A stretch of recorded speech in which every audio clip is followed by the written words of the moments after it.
Hey there. So, welcome to us making our Turkish dinner. This is going to be much better than the past two meals that we had. The other ones were just sort of a, I guess, placeholder until we can get to this. And of course, this is not all that we're going to be doing. We're actually going to be using some lamb and other stuff that's going to be great. This is just for the yogurt sauce, which is the first thing I'm going to do. So, what we're going to need is half a teaspoon of salt, a tablespoon of lemon, so I have a whole lemon cut here, hopefully that's enough, a cup of plain yogurt, and then what usually you would use is about 2 tablespoons of tahini.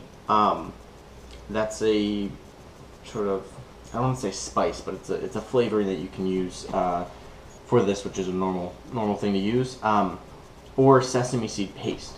Fortunately, I couldn't actually find either of those in the grocery store. It wasn't a matter of budget. I literally just couldn't find them. So one thing that I read as a substitute was I could use some peanut butter and some oil.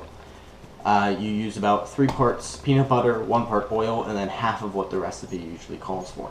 So since we usually need 2 tablespoons of tahini or sesame seed paste, I'm going to use 1 teaspoon of peanut butter and olive oil. So that's that. Let's get started with mixing everything together. So I'm going to put the yogurt in first, because I think that's sort of the first thing to do.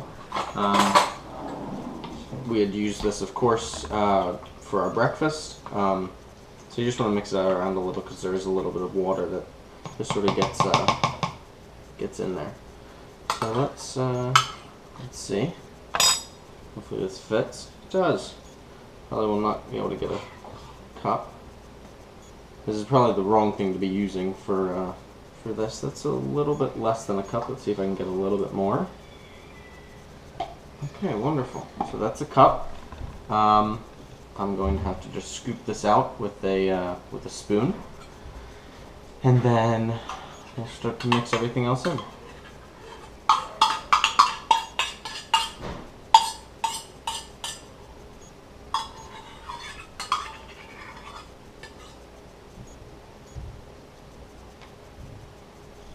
So there we go, we have the yogurt in there.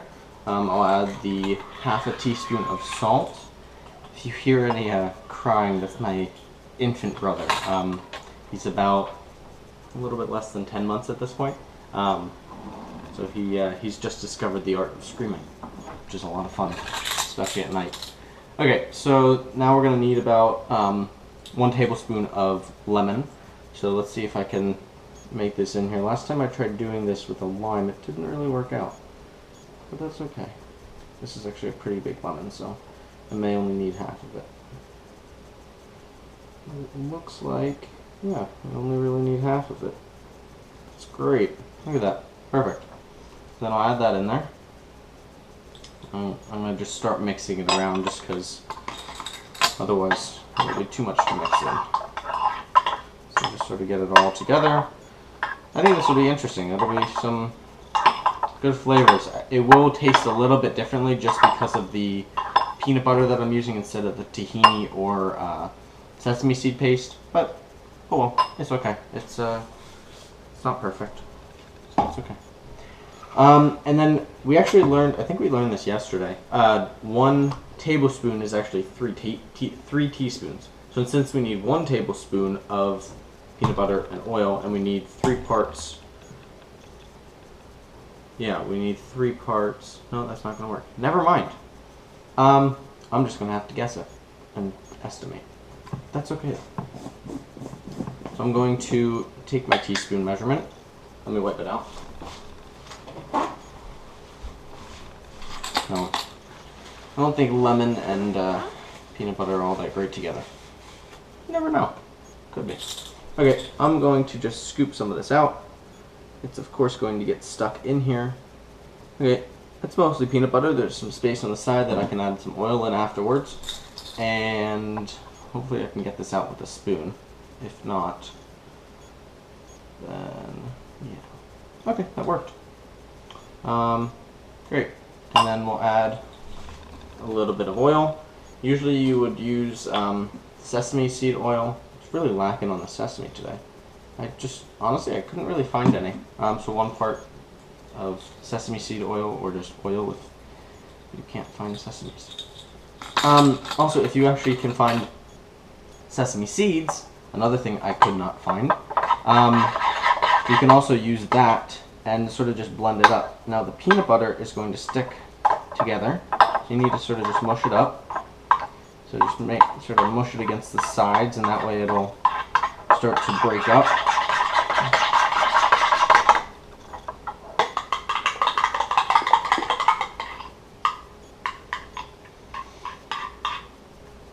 It actually smells really good. Even though it's sort of an odd mixture of ingredients, I think it'll, smells good. I don't know if it'll taste good. I don't know if I'd recommend just eating this right now. I don't think that'd be all that great. I think it sort of is, really is meant to go with everything else. So, there we go. It's basically all mixed up. Now what we're going to do is we're just going to take the spoon out, try to get as much off as we can, cover it, and then chill it. Because we will be, I'd recommend using some cling wrap, or saran wrap. It's called cling wrap.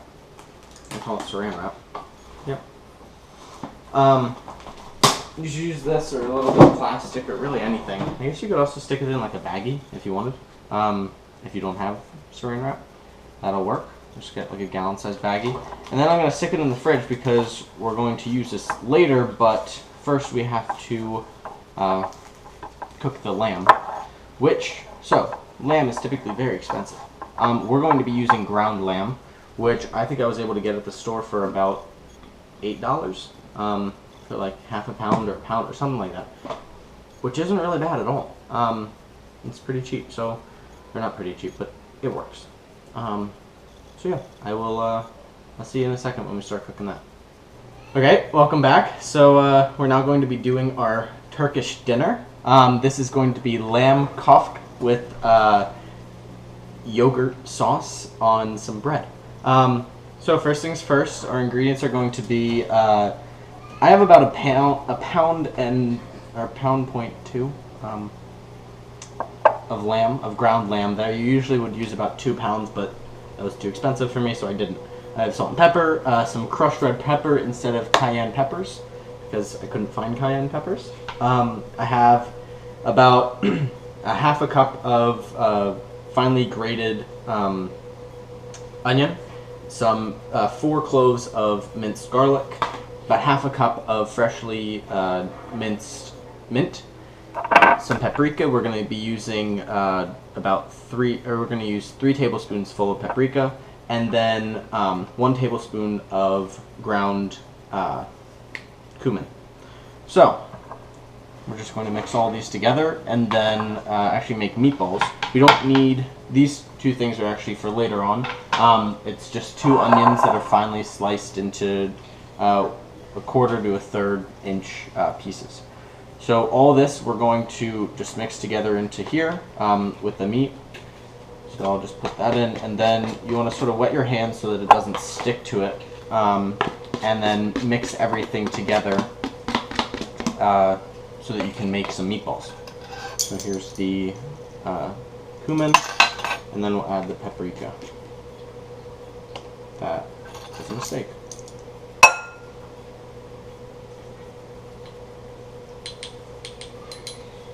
There's 1 tablespoon, and there's 2, we'll add 3. So there we go, and so that's in there, and then we're going to add some salt and pepper. I don't really think we need to measure it out too much because we do have a lot of other spices in there, and we can always add more later. And then the last thing is some crushed red pepper. Usually you'd use about a teaspoon of cayenne peppers, but again, I don't have those, so I'm just going to sprinkle some of this in and hope for the best. Okay, so I just got a little bit of water. The reason I'm laughing is because I have 2 friends here who are complete clowns. Hey! They're watching me do this, which is just really awkward. Okay, so just mix it all together. It's really gross, but that's okay. Okay, so once everything's sort of just all mixed up. I did have a couple pieces of onion that were a little bit big, so you can just break them up in there. We're now going to be making meatballs. So, and you want your oven to be on 300. So just put it on bake on 300, and then get a baking sheet right there that I have, and just line it with a little bit of tin foil. And yeah, so everything's pretty mixed up. You don't want any, large chunks of paprika or mint or anything like that, because that is pretty strong tasting stuff, and that would be kind of gross. So this is kind of disgusting though, which is great. So you want meatballs that are about two tablespoons, a little bit less than 2 tablespoons large. That's my laundry, it's done. So then you just sort of put those on the tray. Okay, so I've put all of the meatballs that I rolled up onto a pan here, and we're not going to be putting them in the oven, speak of the devil. We're actually going to be putting them in a pan. First thing that we want to do is we actually want to grab our bread. We should have some like naan bread basically, and we're just going to put it in a skillet with a little bit of oil, get it brown on both sides, and then that'll be that. And once we do that, I'll get back to you and tell you what you're going to do. Okay, so we're now just going to put a little bit of oil in the pan. We'll just mix it around. This is going to give me, there we go. And then I'll just sort of mix this around a little, and then stick the piece of naan bread in there. It is sort of already grilled, which is fine. But yeah, and then once we sort of get this going, I'll just mix it around to get all the oil everywhere. And then I'll actually just leave this for a second, because I'm going to grab some aluminum foil. And what we're going to do is, after we have these sort of all crisped up on one side, we'll flip them, put them on the other. And then you're going to wrap it in the aluminum foil and then stick it in the oven just to keep it warm. And then we'll get back to the meatballs and actually fry them in the same skillet. So I'll get back to you once we have this done. Okay, so I finished just sort of frying this up. It's nice and hot. It's crispy on both sides. So next what you want to do is you just want to wrap it up in tin foil, and then we're going to stick it in the oven to keep it warm until we're ready to eat it with the rest of the stuff. So, and remember, the oven is on 350. This is really hot. And I'm just going to stick it in there, and there we go. Cool. Okay, so the next thing we're going to do is we're going to take those that other batch of onions that you saw. I actually decided only to use about half of them, and put some more olive oil in the pan, and then, oh, that's awkward. I just dropped them everywhere, but that's okay. They're going to just burn. And then we're going to saute them for about 8 minutes until they're sort of golden brown, and then we'll get back to everything else. Okay, so I sort of cooked them until they're golden brown. A couple are a little burnt just because I accidentally left them on for a little long, but that's okay. So we have those here. And now what we're going to do is we're going to stick these on a baking sheet, same as what we did with the, what's it called? The meatballs. So then we're going to actually take the meatballs that we made. Actually first, take these, put these in the oven along with the naan bread that we had, and then just leave them in there. They're just supposed to stay warm. Okay, so again, we're going to add a little bit of oil to the hot pan. We're sort of running low on olive oil here, but it's okay. I can get some more later. And then we're just going to saute the meatballs individually. So I'm going to use a pair of tongs because I think that's the easiest thing to do with them. Yeah, so you can just turn it on high heat, and then you just want to move them around, sort of get the oil all over. So they're mostly cooked on the outside. I'm going to turn the heat down just a tiny bit because I do want them to cook a little bit more through the center. You don't actually need them to be fully cooked because we will be putting them in the oven along with everything else. So yeah, that works. And also just be careful because you want to keep mixing them up, otherwise the olive oil will start to splatter, and that hurts a lot. Okay, so now that we have these sort of done, you want them mostly cooked, but they don't need to be cooked all the way through. We're going to take them and put them on the pan along with all the other, all the onions, and then just stick it back in there while we make the rest of them. And you do want to be careful because they do sort of fall apart since they don't have any flour or anything inside of them. So I'm just going to stick them in the oven and then leave them in there while I make the rest. Okay, so I've sort of left these things in while I've made some of the other meatballs. I've just left them over there because I don't really, I don't need them right now. But there's our naan, and here is our other stuff. So I'll close that. There we go. And let me grab an oven mitt just to put this down on.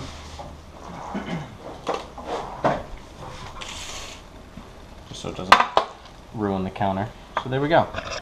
So, and I grabbed our yogurt out of the other fridge over there just because we can now put that on.